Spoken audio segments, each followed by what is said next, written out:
నమస్తే ఎస్కే1 న్యూస్ కి స్వాగతం। నా పేరు యశ్వంత్। ముందుగా హెడ్లైన్స్।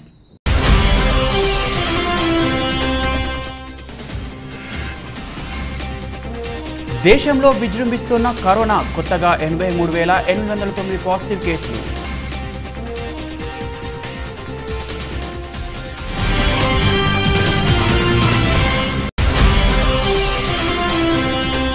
ఇరవై 24 గంటల్లో 2058 కేసులు, 10 మరణాలు। తెలంగాణలో కొనసాగుతున్న కరోనా ఉధృతి।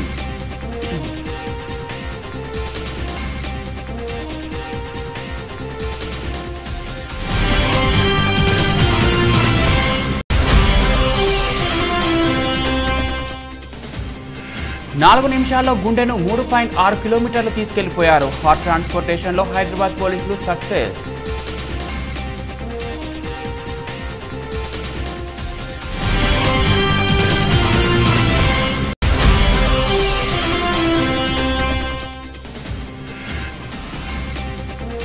కొత్త చట్టం ప్రజల చుట్టం, ఏజెన్సీ ఏరియా భూముల్లో జోక్యం చేసుకోబోం। ఏడాదిలోగా భూముల సర్వే పూర్తి। రెవెన్యూ బిల్లుపై మండలిలో సీఎం కేసీఆర్। ప్రభుత్వం తీసుకురానున్న నూతన రెవెన్యూ చట్టంలో ప్రజలకు అవినీతి రహిత సేవలతో పాటు చట్టబద్ధమైన రక్షణలు లభిస్తాయని, ఎవరికీ అన్యాయం జరగదని సీఎం కేసీఆర్ స్పష్టం చేశారు। 100% పారదర్శకంగా రైతుల వివరాలు ధరణి పోర్టల్లో ఉంటాయని, ఈ డేటాను ఎవరు మార్చడానికి వీల్లేకుండా సాఫ్ట్వేర్లో అవసరమైన రక్షణాత్మక చర్యలు చేస్తామని పేర్కొన్నారు। ధరణి పోర్టల్ను ప్రజలకు అందుబాటులోకి తీసుకువచ్చి సూచనలు సలహాలతో అవసరమైన మార్పులు చేస్తామని ప్రకటించారు। రాష్ట్రంలో క్షేత్రస్థాయిలో భూముల సర్వేతో ప్రభుత్వ ప్రైవేట్ భూముల వివరాలు తెలిసిపోతాయని, ఏడాదిలోగా ఈ కార్యక్రమం పూర్తి చేస్తామని వెల్లడించారు। అవసరమైన చోట గ్రామానికో వీఆర్ఏను పెట్టి మిగతా వారిని నీటిపారుదల శాఖలో లష్కర్ పోస్టులో సర్దుబాటు చేస్తామన్నారు। ఎన్ఆర్ఐల భూములను పరిరక్షించేందుకు ఆధార్ కార్డుల స్థానంలో పాస్పోర్ట్, ఇతర పత్రాల సహాయంతో రక్షణ కల్పిస్తామని చెప్పారు। సోమవారం శాసనమండలిలో నూతన రెవెన్యూ చట్టం, గ్రామ రెవెన్యూ అధికార పదవుల రద్దు, పురపాలక, పంచాయతీరాజ్ బిల్లులను మండలి ఆమోదించింది। అంతకుముందు రెవెన్యూ బిల్లు, వీఆర్ఓ పదవుల రద్దు బిల్లులను ప్రవేశపెట్టిన సీఎం కేసీఆర్ మాట్లాడారు। కేంద్రం ఒక్క మాట చెప్పకుండా దుర్మార్గంగా 7 రెవెన్యూ మండలాలని ఆంధ్రాలో కలిపేసింది। విద్యుత్ కష్టాల్లో ఉన్నప్పుడు 440 మెగావాట్ల సీలేరు విద్యుత్ కేంద్రాన్ని ఏపీకి ఇచ్చేశారు। ఇప్పుడైతే విద్యుత్ సరఫరాలో దేశంలోనే నెంబర్ 1గా ఉన్నాం అని పేర్కొన్నారు। 1,45,000 కు 45,500 కు ఇది క్లియర్గా పోయిందన్నప్పుడు అంత పెద్ద మనం బెంబేలెత్తే భయపడాల్సిన అవసరం లేదు। పొజిషన్ మీద కొంతమంది ఎక్కువ జాగాను అనుభవిస్తుండొచ్చు, పాస్బుక్లో తక్కువ ఉండొచ్చు, ఇటువంటి చిన్న చిన్న లోపాలు ఉండొచ్చు అధ్యక్ష। ఇవి ఎప్పటి నుంచో వస్తున్నటువంటి అవి। నాకు కూడా నా స్వానుభవంలో కూడా అటువంటి అనుభవం నాకు ఎదురైంది అధ్యక్ష। మాకు ఒక పక్కకు పెద్ద పీస్ ఆఫ్ ల్యాండ్ ఉండే, మేము దాన్ని చేస్తూ చేస్తూ చేస్తూ పోతాం, చివరికి పోతే మా భూమి తక్కువ వచ్చింది। ఇప్పుడు నేను చెప్పేది ఒక 20 ఏళ్ళ కింద వచ్చాను। ఇదేంటని ఆ టీపని గీపని అంతా తెప్పించి కొలిపిస్తే మా పక్కకు ఎవరైతే సాగు చేస్తున్నారో వాళ్ళకి ఎంత ఉందో భూమి వాళ్ళకున్నది, దానిలో 8 ఎకరాలు మాది కలిసి ఉంది అధ్యక్ష। వాళ్ళందరూ సార్ ఇది మీద తీసేసుకొని ఇచ్చేసారు। ఇవి జరిగినాయి, దీనికి కూడా అనేక కారణాలని, చాలా రోజుల నుంచి వస్తున్నటువంటి కారణాలని, దీనికి ఎవరో ఒకరు బాధ్యులు కాదు। అది కాకుండా జాగీర్ అబాలిషన్ कब तक होते रहता? अब है कहाँ जागीर? कोई जागीर है? कोई जागीरदार है? इसमें क्या हो रहा है? ఈ జాగీర్ అబాలిషన్ యాక్ట్ పేరు మీద ఎందుకంటే ఎవడో మక్తదారు నాకు ఇచ్చిండు, నాకు ఎవడో జాగీర్ ఇచ్చిండు, నాకు వీడిచ్చిండు, నాకు వాడిచ్చిండని ఫ్యాబ్రికేటెడ్ డాక్యుమెంట్ తెచ్చుకుంటే కోకొల్లలుగా ఈ దుర్మార్గులంతా రకరకాల కథలు చేస్తూ ఉంటారు। ఇనాం అబాలిషన్ యాక్ట్ దాని టైం బౌండ్ అధ్యక్ష। పలానా సంవత్సరం నాటికి ఎవరు అవుతున్నారో వాళ్ళు ప్రొటెక్టెడ్ టెనెంట్స్ కదా, వాళ్ళు ప్రొటెక్ట్ చేయండి అనే చట్టం। అది ఎప్పుడో గతించిపోయింది జమానాలు, ఇంకా దాన్ని కొనసాగిస్తున్నాం। మనం ఎందుకు కొనసాగిస్తారో మనకు తెలియదు। దాని కూడా అన్ని పిచ్చి పిచ్చి కేసులు, పనికి మాలిన కేసులు, ఫ్యాబ్రికేటెడ్ డాక్యుమెంట్స్, ఇట్లాంటి ఎన్నో చిల్వలు పలువలు జరుగుతూ ఉంది। వీటన్నిటి నివారణ ఏంది అంటే అప్డేట్ కావాలి, డిజిటైజ్ కావాలి, అదేవిధంగా ల్యాండ్ కోఆర్డినేట్స్ అలాట్ కావాలి ప్రతి survey number. That is the only solution. అప్పుడు ఏ గొడవ ఉండదు, అన్నిటికి కూడా ఆన్సర్ ఖచ్చితంగా టోటల్ సర్వేనే answer. That is the only answer, ఇక వేరే ఆన్సర్ లేదు। सर्वे एक बार कर दिया तो दूध का दूध, पानी का पानी। अब कौन बोलता उसके बारे में? उसके बाद कोई बात ही नहीं है। The best answer for all the issues, all the problems is the total survey. That is the reason the government has taken a decision, conscious decision, to undertake a total survey. ముందు నేను కూడా అనుకున్న అధ్యక్ష, భయపడ్డా. నాకు కూడా వాస్తవానికి 3-4 ఏళ్ళు పడుతుందో సర్వే అంటే చాలా పెద్ద వ్యవహారం కదా. కానీ భగవంతుని దయ వల్ల టెక్నాలజికల్ ఇంటర్వెన్షన్, మోడర్న్ వరల్డ్ చాలా తొందరగా జరిగేటువంటి అవకాశం ఉంది అధ్యక్ష. క్విక్కెస్ట్ పాసిబుల్ టైంలో జరిగే అవకాశం. చాలా కంపెనీలు వస్తూ ఉన్నాయి, సరే పరంపరగా ముందుకు వస్తూ ఉన్నారు. తలాకో జిల్లా ఇవ్వండి సార్, మీకు వీలైన తొందరగా చేసి పెడతామని వస్తూ ఉన్నారు. అనేక రకాలుగా వస్తూ ఉన్నారు. సో మనకు అది పెద్ద సమస్య అని నేను అనుకుంటలేను అధ్యక్ష.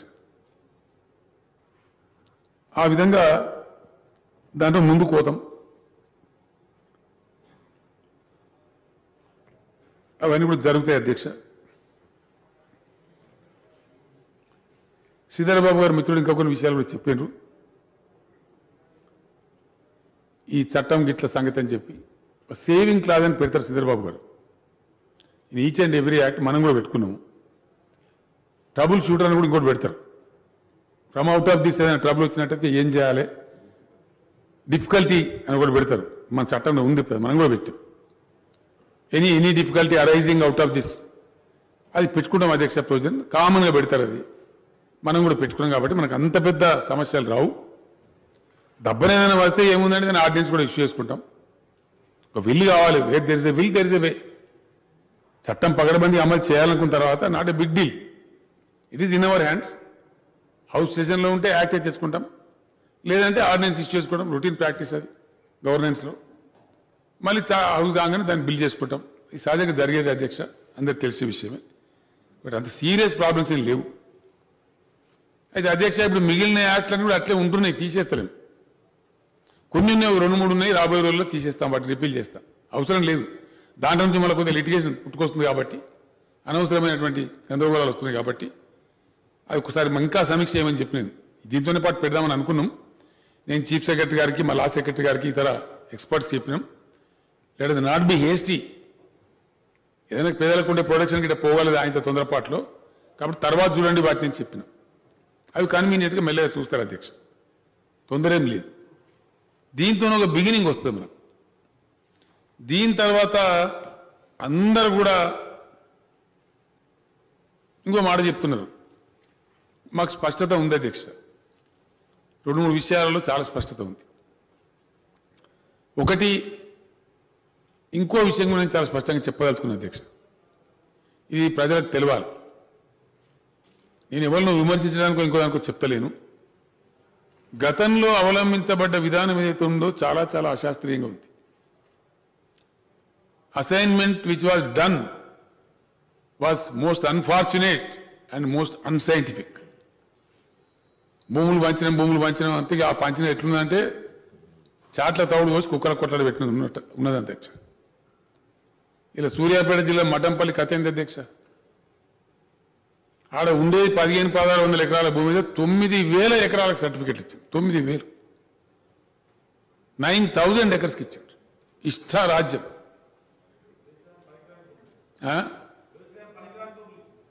ఏది పడుతుంది? మెదక్ జిల్లా శివంపేటలో 200 ఎకరాలు ఉంటే 600 ఎకరాలకు సర్టిఫికెట్లు ఇచ్చారు. ₹1,00,000 ఎకరం అయ్యా అధ్యక్ష. ఇట్లా బిస్కెట్లు అమ్మినట్టు. వీడి కాగితం మాకు వీడు పోను, వాడు రాను. రోజు ఆయన సైదిరెడ్డి గారు అని చెప్పాడు ఎమ్మెల్యే ఆడ మన హుజూర్నగర్లో. ఆ పోలీసు కేసులకు పరిష్కారం చేయలేక నేను చచ్చిపోతున్నా సార్ అని వచ్చింది. మనం ఏందా అంటే వీటిని ఇచ్చిన నేను ఏం చేయాలి? పరంపరగా ఏళ్ళ తరబడిస్తావు ఇటువంటి దాష్టికాలు. దేశంలో కరోనా వైరస్ విజృంభిస్తోంది. గడిచిన 24 గంటల్లో అత్యధికంగా రికార్డ్ స్థాయిలో 83,809 కరోనా పాజిటివ్ కేసులు నమోదయ్యాయి. దీంతో మొత్తం పాజిటివ్ కేసుల సంఖ్య 49,30,237కు చేరింది. తాజాగా వైరస్ బారిన పడి 1,054 మంది మృతి చెందగా ఇప్పటి వరకు మృతి చెందిన వారి సంఖ్య 80,776కు పెరిగింది. గడిచిన 24 గంటల్లో దేశవ్యాప్తంగా 79,292 డిశ్చార్జ్ అయ్యారు. దీంతో మొత్తం కోలుకున్న వారి సంఖ్య 38,59,400గా నమోదైంది. దేశంలో 78.28% కరోనా రోగులు రికవరీ రేటు ఉందని కేంద్ర ఆరోగ్య మంత్రిత్వ శాఖ మంగళవారం విడుదల చేసిన హెల్త్ బులెటిన్లో పేర్కొంది. యాక్టివ్ కేసుల శాతం 20.08% ఉండగా దేశవ్యాప్తంగా యాక్టివ్ కేసులు 9,90,061 ఉన్నాయి. దేశంలో మొత్తం నమోదైన కేసులలో మరణాల రేటు 1.64%కి తగ్గింది. ఇక గడిచిన 24 గంటల్లో దేశంలో 10,72,845 కరోనా వైరస్ నిర్ధారణ పరీక్షలు నిర్వహించారు. ఇప్పటి వరకు నిర్వహించిన మొత్తం కరోనా వైరస్ నిర్ధారణ పరీక్షల సంఖ్య 5,83,12,273గా నమోదైనట్లు కేంద్ర వైద్య మంత్రిత్వ శాఖ పేర్కొంది. తెలంగాణలో కరోనా కేసులు తాజాగా తెలంగాణ ఆరోగ్య శాఖ కరోనా హెల్త్ బులెటిన్ను రిలీజ్ చేసింది. గడిచిన 24 గంటల్లో తెలంగాణలో 2,058 కొత్త కేసులు నమోదైనట్లు వైద్య ఆరోగ్య శాఖ తెలిపింది. దీంతో తెలంగాణలో ఇప్పటి వరకు నమోదైన కేసుల సంఖ్య 1,60,571కి చేరింది. ఇందులో 1,29,187 మంది కోలుకొని డిశ్చార్జ్ కాగా ప్రస్తుతం తెలంగాణలో 30,400 కేసులు యాక్టివ్గా ఉన్నాయి. గత 24 గంటల్లో కరోనాతో 10 మంది మృతి చెందగా మొత్తం మరణించిన వారి సంఖ్య 984కు చేరింది. కేసుల వారిగా చూస్తే జిహెచ్ఎంసీలో 277, కరీంనగర్ 135, ఖమ్మం 103, రంగారెడ్డి 143, సిద్దిపేట 106, వరంగల్ అర్బన్లో 108 కేసులు నమోదయ్యాయి. తెలంగాణలో కరోనా రికవరీ రేటు 80.45%గా ఉంది.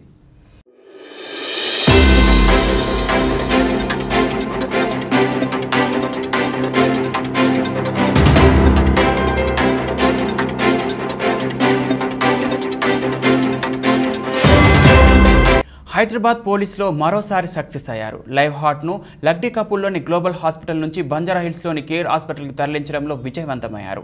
గుండె మార్పిడి శస్త్రచికిత్సకు ఎలాంటి అవాంతరం కలగకుండా ట్రాఫిక్ క్లియరెన్స్ చేశారు. 3.6 కిలోమీటర్ల దూరాన్ని 4 నిమిషాల్లో చేరుకునేలా కీలకంగా వ్యవహరించారు.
రాష్ట్రంలో ప్రభుత్వ ఉద్యోగులకు పదవి విరమణ రోజే అన్ని ప్రయోజనాలు అందించి సగౌరవంగా వారిని సన్మానించి ప్రభుత్వ వాహనంలో ఇంటికి చేర్చేలా ప్రత్యేక విధానం తీసుకురానున్నట్లు ముఖ్యమంత్రి కేసీఆర్ ప్రకటించారు. సోమవారం శాసనసభలో ప్రశ్నోత్తరాల సమయంలో సీఎం మాట్లాడుతూ ప్రభుత్వ శాఖలో శాఖాధిపతికి సంక్షేమ అధికారి బాధ్యత అప్పగించనున్నట్టు తెలిపారు. పదవి విరమణ రోజు నాటికి ఉద్యోగి స్కేల్ ఎంత, ఆ రోజు ఎంత వస్తుంది వంటి లెక్కలు పూర్తయి ఉండాలన్నారు. మంత్రి మండలి సమావేశంలో దీనిపై నిర్ణయం తీసుకుంటామన్నారు. సుమారు 35 నుంచి 40 ఏళ్లు ప్రజాసేవలో ఉన్న ఉద్యోగిని పదవీ విరమణ అనంతరం గౌరవంగా పంపాలన్నారు. సింగరేణి కార్మికులు చీకటి సూర్యులని గనుల్లో పనిచేసే వారికి దినదిన గండంగా ఉంటుందని సీఎం చెప్పారు. వారికి ఆదాయ పన్ను రద్దు అంశం కేంద్ర పరిధిలో ఉందన్నారు. యూపీఏ, భాజపా ప్రభుత్వాల దృష్టికి తీసుకెళ్లినా సమస్య పరిష్కారం కాలేదన్నారు. దీనిపై ప్రధానమంత్రితో మాట్లాడినప్పుడు సింగరేణిలో చేస్తే కోల్ ఇండియాలో కూడా చేయాల్సి వస్తుందని చెప్పారని సీఎం తెలిపారు. పార్లమెంట్లో ఎంపీలు సింగరేణి కార్మికుల ఐటీ రద్దుపై పోరాడతానన్నారు. కారుణ్య నియామకాల్లో జనరల్ మజూర్గా ఉద్యోగాలు పొందేవారిని అర్హతల మేరకు ఖాళీల ప్రాతిపదికగా సంస్థలోని ఇతర పోస్టుల్లో నియమించనున్నట్లు సీఎం తెలిపారు. ఇప్పుడు డెఫినెట్ గా రివ్యూ చేస్తాం. ప్రభుత్వం ఒక పాలసీగానే తీసుకుందామని ఆలోచనతో ఉన్నాం అధ్యక్ష. 35 సంవత్సరాలు 40 సంవత్సరాలు ప్రజలకు సేవ చేసి రిటైర్ అయిన అధికారి నాకే ఒక ప్రత్యక్ష అనుభవం ఉంది అధ్యక్ష. ఒక చీఫ్ ఇంజనీర్ గారు మన ఎలక్ట్రిసిటీ బోర్డులో పనిచేసేవారు. అప్పుడు మన పాండురంగం గారు అని చెప్పి సికింద్రాబాద్ ఆయన ఒక అతను మెంబర్ ఉండేవాడు అధ్యక్ష. మమ్మల్ని బాగా ప్రేమించేది, మేము కూడా పండ్ల కాయ దగ్గర పోయి ఒకరోజు నేను అనుకోకుండా పాండురంగం గారి దగ్గరికి వెళ్తుంటే ఆ సిఈ గారు అటెండర్ టేబుల్ మీద కూర్చున్నారు అధ్యక్ష. నమస్కారం సార్, నమస్కారం, ఏం సార్ మీరు ఇక్కడ కూర్చున్నారంటే, నేను రిటైర్ అయినా, నేను ఇప్పుడు లేను సార్ ఉద్యోగంలో. ఎప్పుడు రిటైర్ అవుతా అంటే 5 months. సరే అయితే అయింది, మరి మీరు ఈ అటెండర్ టేబుల్ మీద కూర్చున్నారు? నాకు ఆఫీస్ లేదు కదా, నా అకౌంట్ సెటిల్మెంట్కి వచ్చిన అందుకే కూర్చున్నాను. నాకు కళ్ళకు నీళ్ళు వచ్చినంత పని అయింది అధ్యక్ష. ఆ సిఈ గారిని ఒక 20 సార్లు వచ్చింది యాజ్ ఎమ్మెల్యేగా. వారి అంత ఉన్నత ఉద్యోగి చీఫ్ ఇంజనీర్ రిటైర్ అయితే ఇదేం పద్ధతి అని నాకు బాధ కలిగి మీరు రండి అని చెప్పి వారు నా నెంబర్ తీసుకెళ్లి నేను పోయిన పని పక్కకు పెట్టి పాండురంగం గారితో నేను ఫైట్ చేసి అధికారులందరినీ పిలిపించి 2 గంటలు అక్కడనే కూర్చొని వారికి సెటిల్ చేపించి నేను బయటకు వచ్చిన అధ్యక్ష. అంటే హ్యూమన్ యాంగిల్ ఇన్నేళ్లు పనిచేసిన తర్వాత ఇన్ని సంవత్సరాలు రిటైర్ అయితే చాలా గౌరవించాలి.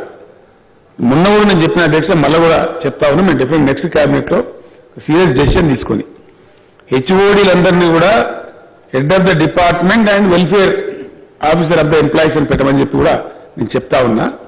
ఒక హెచ్ఓడి బాధ్యత ఏంటంటే ఆ ఉద్యోగుల యొక్క వెల్ఫేర్ కూడా చూసే బాధ్యత ఆయనకు ఉండాలి. రెండవది, రిటైర్ అయినప్పుడు రిటైర్ అయ్యే లోపే 2 విషయాన్ని స్పష్టంగా చెప్తా ఉన్నా అధ్యక్ష. ఖచ్చితంగా చెప్తా ఉన్నాం. భగవంతుని దేవాల షార్ట్ పీరియడ్లో ఇంప్లిమెంటేషన్ కూడా చేస్తాం. అయితే ఉద్యోగంలో చేరిన నాటి నుంచి రిటైర్ అయ్యే లోపు ఆయన స్కేల్ ఎంత వస్తుంది, ప్రమోషన్ ఏ నాటికి వస్తుంది, ఇవన్నీ కూడా రికార్డ్ చేసి ఉండాలి అధ్యక్ష. ఏదైనా డిసిప్లినరీ యాక్షన్ మంచి చెడ్డ లేకపోతే తెలిసి ఉండాలి, నేను ఏ స్టేజ్ నేను ఏమైతా అని తెలిసి ఉండాలి. తదనంతరం రిటైర్ అయ్యే నాటికి లెక్క ఆచారం అంతా కంప్లీట్గా ఉండాలి.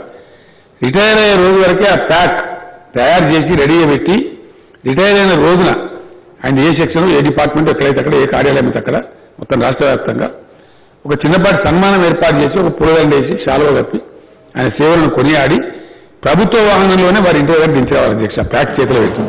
ఇది గౌరవం. డెఫినెట్గా చాలా మంచి ప్రాక్టీస్ చేద్దామని చెప్పి నేను చాలా ప్రయత్నం చేస్తా ఉన్నా.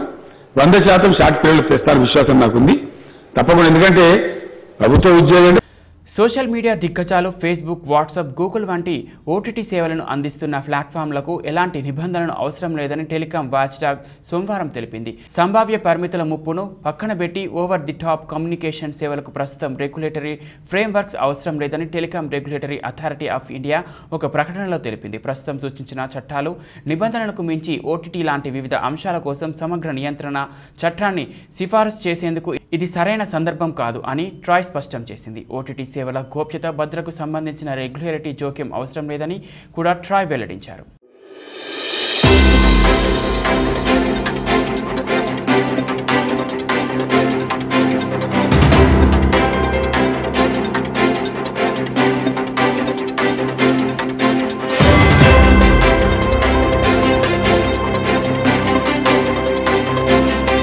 అమెరికా అడవులలో రాజుకున్న అగ్ని రోజురోజుకు విస్తరిస్తున్న సంగతి తెలిసిందే. ఈ మంటలు అనేక రాష్ట్రాలకు విస్తరించి 35 మందికి పైగా ప్రాణాలు కోల్పోయిన సంగతి తెలిసిందే.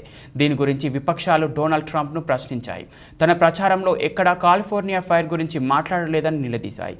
దీంతో ట్రంప్ స్పందించారు. మంటలు అనేది వాతావరణానికి సంబంధించిన విషయం కాదని, మేనేజ్మెంట్కు సంబంధించిన విషయమని ట్రంప్ పేర్కొన్నారు. త్వరలోనే మంటలు చల్లబడతాయి అని తెలిపారు. మంటలపై విపక్షాలు ప్రశ్నించగా ఆయన ఫైటర్స్ని కలిశారు. వాతావరణ మార్పే దీనికి కారణమా అని ఒక రిపోర్టర్ ట్రంప్ని ప్రశ్నించగా, వేరే దేశాలకు ఈ సమస్య లేదని, ఆ దేశాలతో తొందరగా మంటలు అంటుకునే చెట్లు ఉన్నాయని, కానీ వారు అలాంటి సమస్యలు ఎదుర్కోవడం లేదని ట్రంప్ తెలిపారు. అందుకే ఇది వాతావరణ మార్పులకు సంబంధించిన మార్పు కాదు, మేనేజ్మెంట్కు సంబంధించిన విషయమని తెలిపారు. త్వరలోనే మంటలు చల్లబడతాయి, మీరే చూడండి అని ట్రంప్ తెలిపారు. ఆ విషయం సైన్స్కు సంబంధించిన విషయం కాదని తాను అనుకుంటున్నానని ట్రంప్ పేర్కొన్నారు.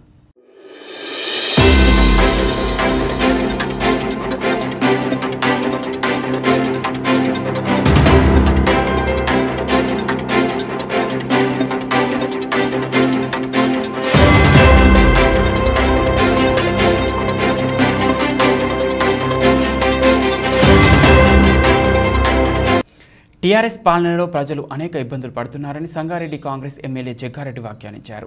ఆటో రిక్షాలు, ద్విచక్ర వాహనాలకు ట్రాఫిక్ చలానాలు అధికంగా విధిస్తున్నారని, సీఎం ఆదేశాల మేరకు భారీ జరిమానాలు వేస్తున్నారని ఆరోపించారు. సోమవారం అసెంబ్లీ సమావేశాలకు హాజరైన ఆయన గన్ పార్క్ వద్ద విలేకరులతో మాట్లాడారు. ట్రాఫిక్ పోలీసులకు లక్ష్యం ఇచ్చినట్టు కనిపిస్తోంది. రాష్ట్రం మొత్తం ఈ చలానాలతో ఇబ్బందులు పడుతున్నారని తెలిపారు. చలానా కట్టకపోతే పెనాల్టీలు వేస్తున్నారని, ఆటో నడిపే వారికి వారు సంపాదించే సగం డబ్బు చలానాలకే సరిపోతుందని ఆవేదన వ్యక్తం చేశారు. కరోనా కష్టకాలంలో ఈ జరిమానాలు వేసి ప్రజల్ని ఇబ్బందులు పెట్టడం అవసరమా అని ప్రశ్నించారు. తక్షణమే ఈ జరిమానా వేసే విధానాన్ని నిలిపివేయాలని డిమాండ్ చేశారు. ఈ అంశం అసెంబ్లీలో మాట్లాడడానికి అవకాశం ఇవ్వడం లేదని వాపోయారు.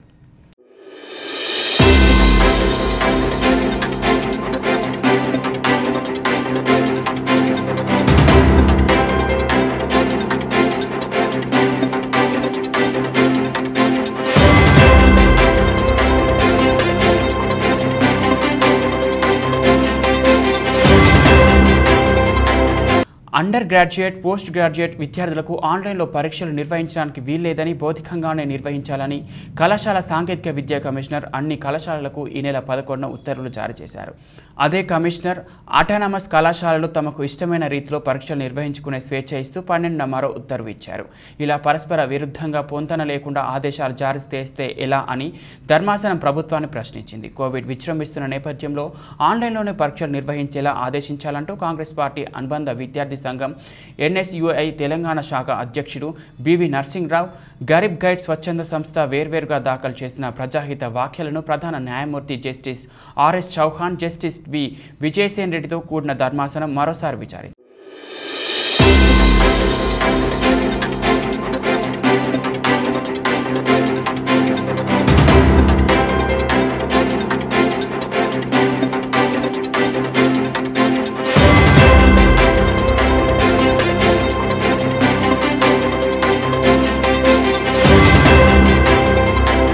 ట్రేడింగ్ చివర్లో అమ్మకాలు వెల్లువెత్తడంతో సోమవారం స్టాక్ మార్కెట్లో నష్టాల్లో ముగిసింది. అంతర్జాతీయ సంకేతాలు పటిష్టంగా ఉన్న బ్యాంక్, ఆర్థిక రంగ షేర్లలో అమ్మకాల జోరు కారణంగా స్టాక్ సూచీలు ఆరంభ లాభాలను కోల్పోయాయి. ఇంట్రాడేలో 375 పాయింట్ల లాభపడిన సెన్సెక్స్ చివరకు 98 పాయింట్లు పతనమై 38,757 పాయింట్ల వద్ద ముగిసింది. నిఫ్టీ 24 పాయింట్లు తగ్గి 11,440 పాయింట్ల వద్దకు చేరింది. ప్రస్తుత ఆర్థిక సంవత్సరంలో భారత వృద్ధి గతంలో అంచనా వేసిన -5% కంటే మరింత దిగువకు -9%కి పడిపోతుందని S&P గ్లోబల్ రేటింగ్స్ పేర్కొనడం, ఐటీ షేర్లు మెరుపులు మెరిపించినప్పటికీ హెచ్డిఎఫ్సి, జోడీ Reliance Industries, ICICI bank, Bharti Airtel వంటి బ్లూ చిప్లు నష్టపోవడం ప్రతికూల ప్రభావం చూపించింది. డాలర్తో రూపాయి మారకం విలువ ఆరంభ లాభాలను కోల్పోయి 5 పైసలు పెరిగి 73.48కి చేరింది.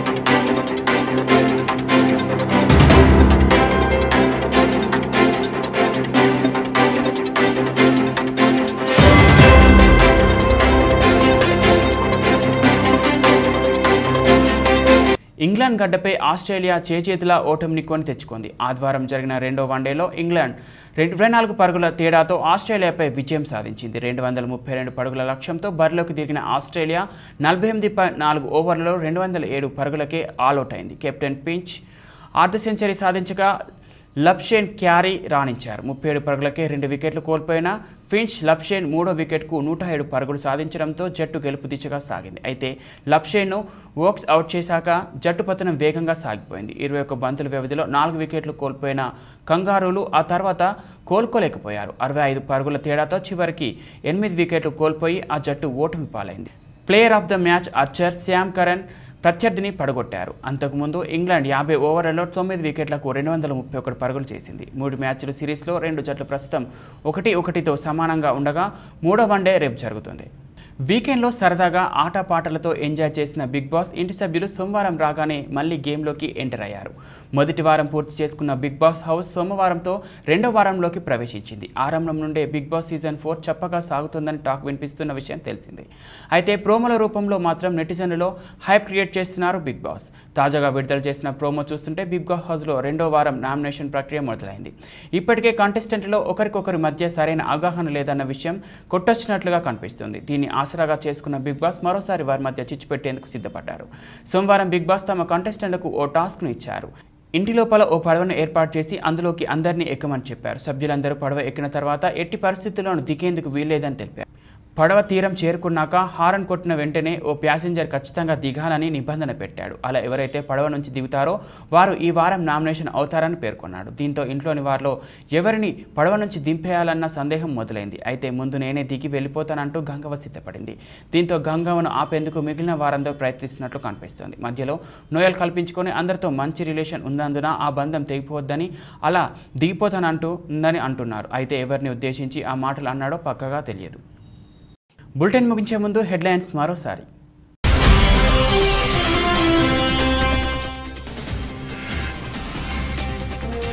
దేశంలో విజృంభిస్తున్న కరోనా, కొత్తగా 83,809 పాజిటివ్ కేసులు.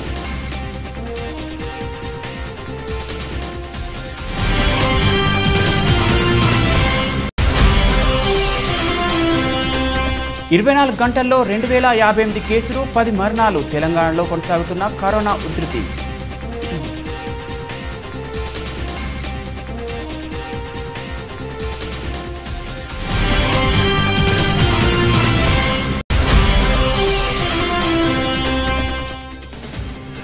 నాలుగు నిమిషాల్లో గుండెను 3.6 కిలోమీటర్లు తీసుకెళ్లిపోయారు. హాట్ ట్రాన్స్పోర్టేషన్లో హైదరాబాద్ పోలీసులు సక్సెస్.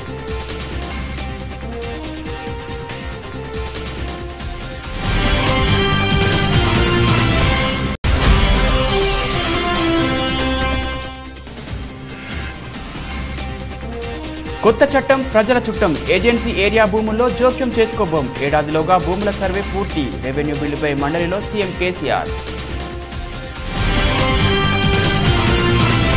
ఇవి బులెటిన్ అప్డేట్స్. మరో బులెటిన్లో మళ్ళీ కలుద్దాం. అంతవరకు సెలవు. నమస్తే.